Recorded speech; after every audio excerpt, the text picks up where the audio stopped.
With that, let me just do this introduction of our next speakers. While you have that in your mind, our next speakers, Miriam, is it Volat? Okay, great.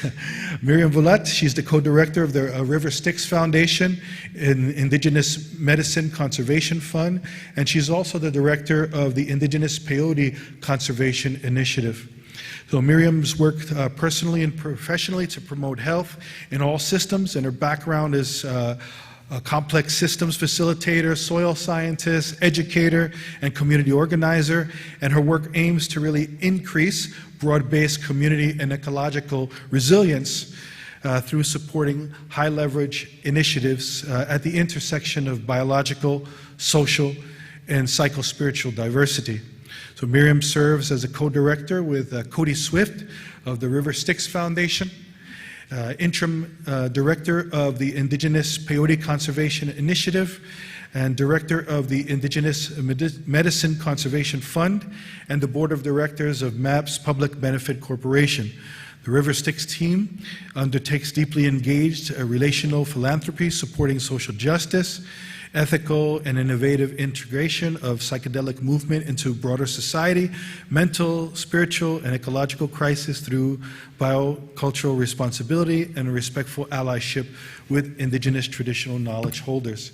So that's a little bit about Miriam.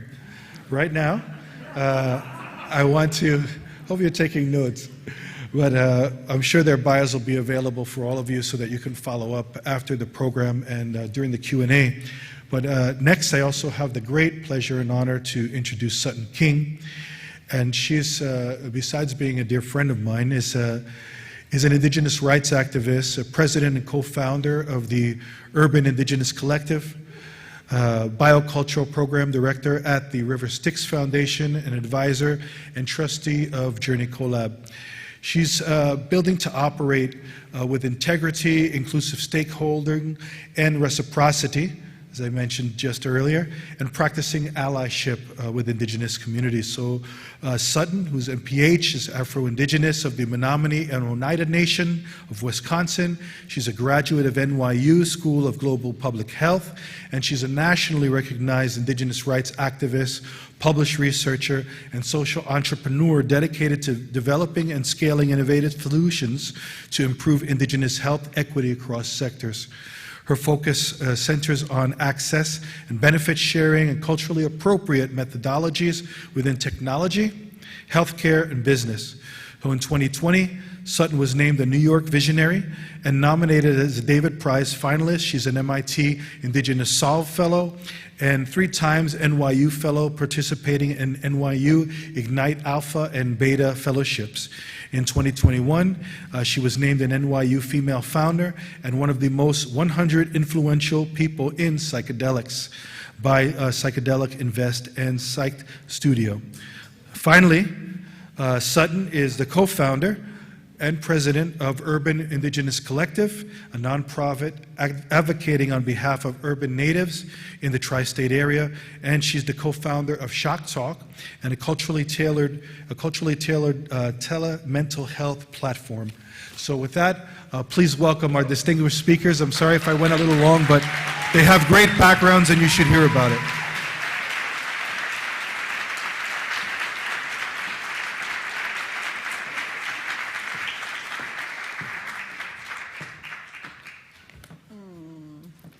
Well, good afternoon, everyone. Really honored to be here and speaking like this. I'm not going to introduce myself very much because that was long enough, but I am the co-director of the River Styx Foundation with Cody Swift. And I do, before I begin, want to really thank you, Kevin, where are you, for asking me to speak here today with my colleague, Sutton King, about what we've learned through River Styx Foundation's work over the last 6-7 years about how to be in a practice of allying with our indigenous partners. It's an honor. It's a bit daunting. And it's a really deep commitment of our team, our organization, and just myself to be the best allies that we possibly can. And we're constantly learning. And so I'm going to try the best that we can today to just share a little bit about how that's gone for us.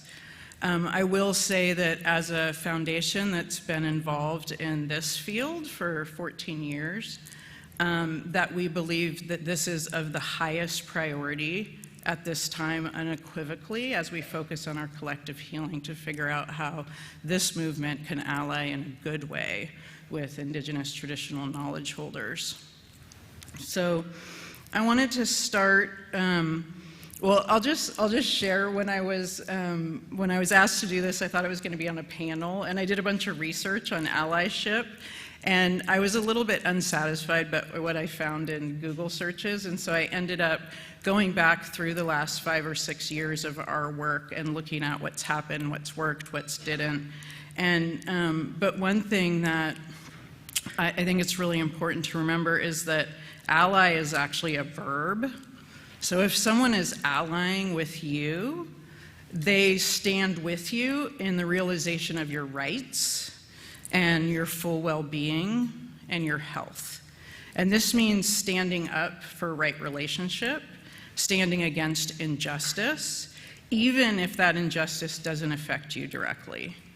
And so I'm going to try to speak particularly of allying at this intersection of the psychedelic space and indigenous peoples. So just real high level, I wanted to share that River Styx Foundation, the perspective we're coming from is we do an engaged kind of philanthropy.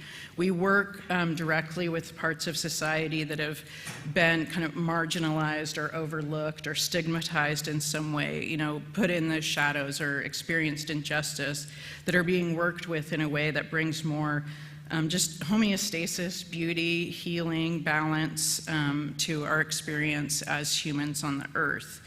And so I'm also going to share a little bit more about myself, a different kind of introduction than the list of what I've done, because Kevin encouraged me to do that. And so I'm actually an ecologist by training.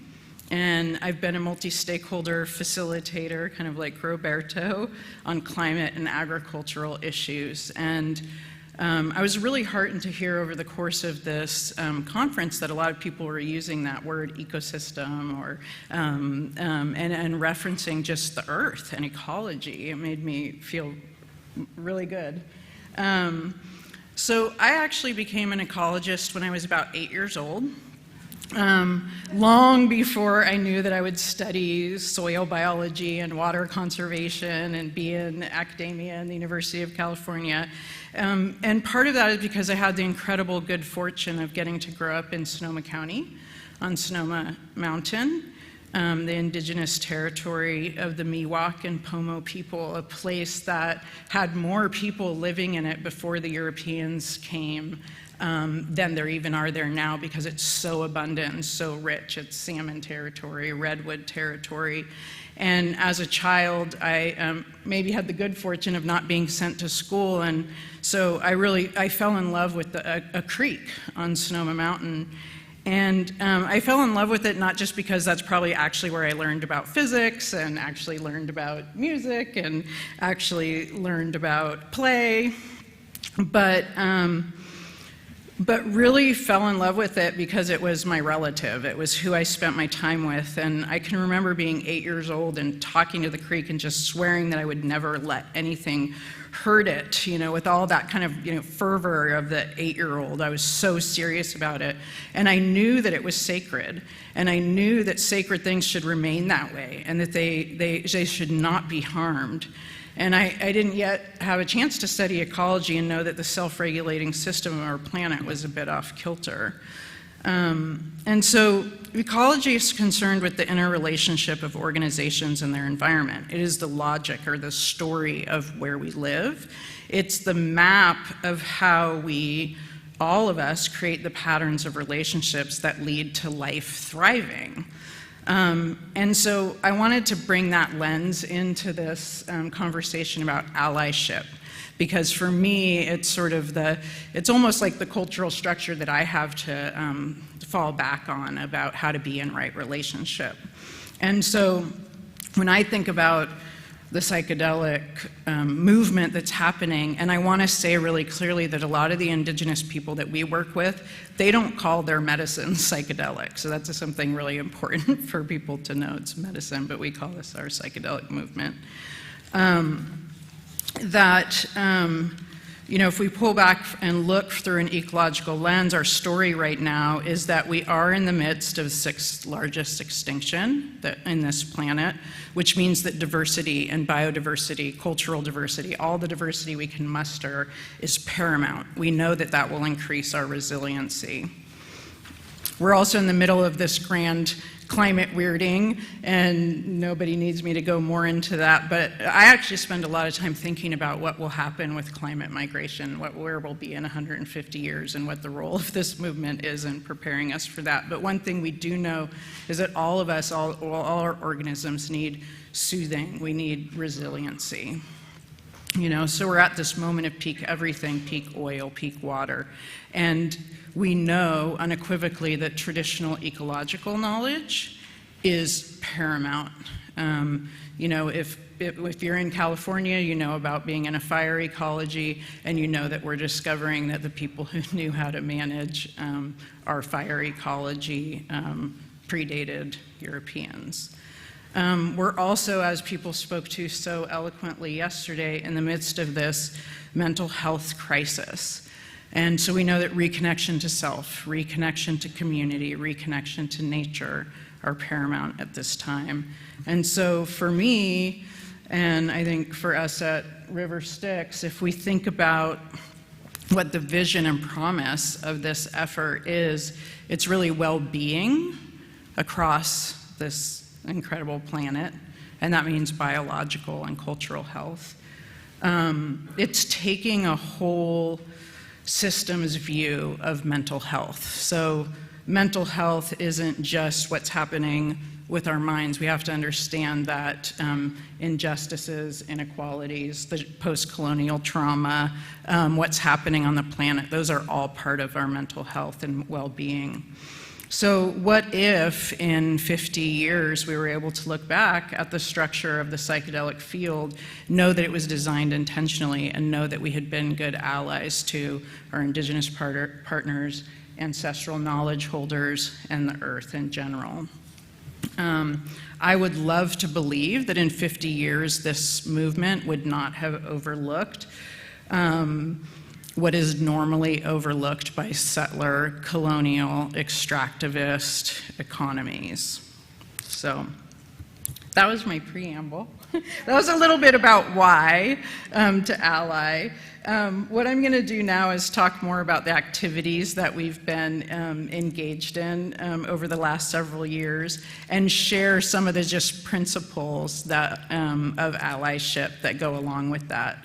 So one of the things that I actually made some telephone calls, talked to some of our indigenous partners before this talk, asked permission to share the projects, because both of the projects that I'm going to talk about are indigenous-led, so I get permission first. And one of the things that came up over and over again was just to really have an open heart. I actually wasn't expecting that. But just having really an open heart, and then therefore an open mind to what these communities have dealt with in their histories, that they have children, that they have families, that these are family lineages, that they're attached to territory, that they're attached to language, that there's a hope for grandchildren coming to have that attachment to land and territory. So that's the first one. And hang on just a second. So this is a whole big list of sort of principles of allyship. And again, I just want to stress that all of this is really part of what I would call a holistic mental health agenda that addresses those ecological and social cultural realities. So, So 5 years ago, the River Styx Foundation, we were asked by the National Council of Native American Churches, which is just a loose alliance of leaders from some of the larger umbrella organizations, to support them in their effort to conserve their medicine. They wanted to see that indigenous communities in the United States, Mexico, and Canada could reconnect with, regenerate, and conserve their sacred peyote medicine. So this effort connects, it's an intertribal effort that connects over 45 tribes in the US, Canada, and Mexico, including Native American church people, other indigenous peyote people, the Huaratica in Mexico. It was initiated through the purchase of a spiritual home site in South Texas, where the native peyote land that's in the United States is. Part of the Comanche territory, which one of my ally learning moments was showing up at the 100-year anniversary of the Native American Church of Oklahoma and meeting Troy and Bill, who came up to me and said that I had done a transgression by allowing River Styx to buy this property, even though we had then given it directly to these 45 tribes. We had not consulted with the Comanches first. So, but this land serves as a hub for repopulating the threatened native habitat in South Texas through spiritual and ecological harvest and distribution, so removing the peyote distribution from the peyotero system that exists, which is there's licensed people who are allowed to do the picking and then selling to Native American church folks. And so this is removing that distribution model and going back to an older model where people can come in and actually do spiritual and ecological harvest, meaning that they can enter the gardens with their prayers, give offering, and harvest the medicine properly. Yay! We've already initiated pilgrimage, youth programs, there's education that goes on there. We have regional conservation activities now going on in the different Native American church areas where local people are talking to people about conservation, kind of spreading the word. We're developing a whole network of leases with ranchers, who are the private landholders in the peyote gardens, and then working to replant on that private land. The way that our partners talk about it is we're wanting to ensure access to clean, healthy medicine at no charge for the sake of mental health and total wellness for the future. Yeah.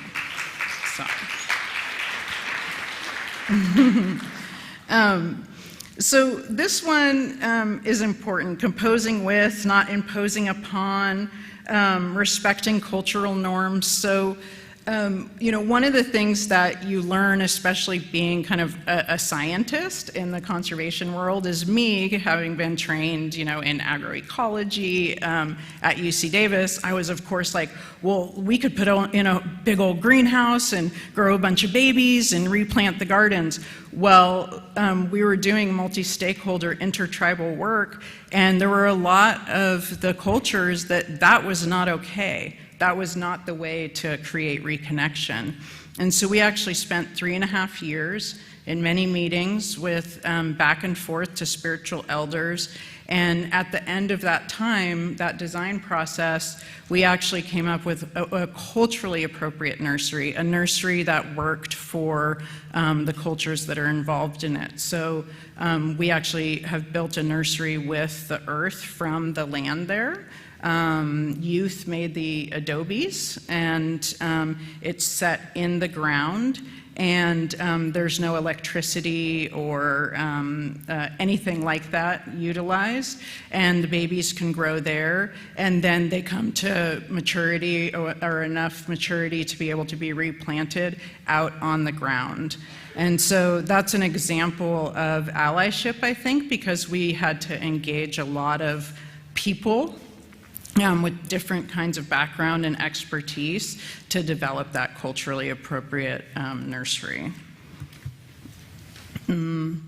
So one of the other things that I was told when I asked folks about what we're doing that's being a good ally is that we're moving like water. And I think this is a really important one because when you're an organization like a philanthropic organization or anything like that, and you're engaging with indigenous people, things are going to change and shift, and you have to have the kind of commitment to hang in there. It's not just a one moment like water, you know, and you have to be able to flow around things, flow around rocks, but also you have to have the kind of commitment that will actually move right through a rock. So another offering that we've made to the space, and I would say that doing the peyote work is what led us to do this, is about almost 2.5 years ago now, we began working on creating this Indigenous Medicine Conservation Fund, where we're partnering to conserve 5 keystone biocultures, and these are the medicines that are most at threat by the potential incursions from the psychedelic field. So that's iboga, ayahuasca, peyote, the bufo toad, and mushrooms. We were asked by numerous communities that we were working with to create a vehicle which would allow the psychedelic and field and conservation organizations and businesses who wanted to engage in reciprocity or benefit sharing or benefit honoring, or they wanted to honor these biocultures, how could they have a vehicle to do so that was truly trustworthy for the indigenous organizations, but also where they could trust that there was good due diligence and that there was no harm being done on the ground. And I just do want to share that we haven't launched this, and that's another principle here, is that you have to have a lot of patience. So we're not going to actually launch until next year, and part of that is, I'm going to come back to that one, is because what we've done is created a very careful governance process. We have a conservation committee that makes up the decision-making body, and they're in charge of how funds will be dispersed, the strategies on the ground, how ongoing technical support goes, all of that, and it's made up of indigenous leaders of each of the biocultures and some technical advisors. And then we also have a spiritual advising group, which they don't have to come to meetings, especially not Zoom meetings, but they hold the spiritual infrastructure for the actual goals for biocultural conservation and sustainability into the future. And then we have the governance committee, which is River Styx and Bronner's, Sutton's on that operations committee, and we're basically just in service to the indigenous-led process. And, you know, one of the reasons why we did this is because when we were engaged in some of these assessments with iboga, with ayahuasca, with peyote, when we looked at them, their whole ecologies, their whole families, the future children's resiliency and whole knowledge systems on how to be humans, their whole territories, their whole cultures, and they're part of the diversity and knowledge required for holistic health and a thriving planet and human community. And we just realized that we needed to take every lesson we possibly could on being good allies. So, let's see, I have so much more I could share. So some other really important things that we've learned is to have a process focus, have patience, move at the speed of trust, centering sovereignty, understanding power and control. There were some questions this morning about the decriminalization process, and I'm happy to talk with folks more. We ended up taking a lot of time and energy and doing what our indigenous partners in the United States were asking us to do, which is work as hard as we can to keep peyote out of decrim bills. It's really, really important. It's not about the mechanics of conservation necessarily. It's not about anybody's opinion about some ideal of rights of everybody. It's literally about allying and supporting things like the American Indian Religious Freedom Act and getting behind the fact that these are communities that were jailed because they were using this medicine, and it's not even a question, just listen. So, yeah.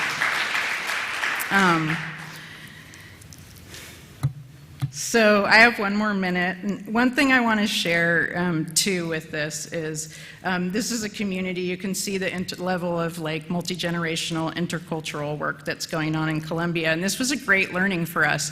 We were all excited. We're going to support our indigenous communities and our indigenous partners, and we wanted to support this group in Colombia with some funding. And they were like, "Well, we don't know who you are. Why would we want to engage with you? Why would we want to be in reciprocity with you? We don't know who you are." It's not really about the money for us, even though we need that to do some of what we're doing. And so I actually had to go and be interviewed by their elders, and they had to look at me and see if I was going to tell the truth, to see if I was going to be trustworthy, to see if I was going to honor what they asked me to do.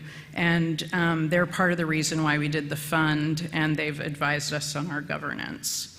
So Sutton's going to come up, and then we'll wrap up together.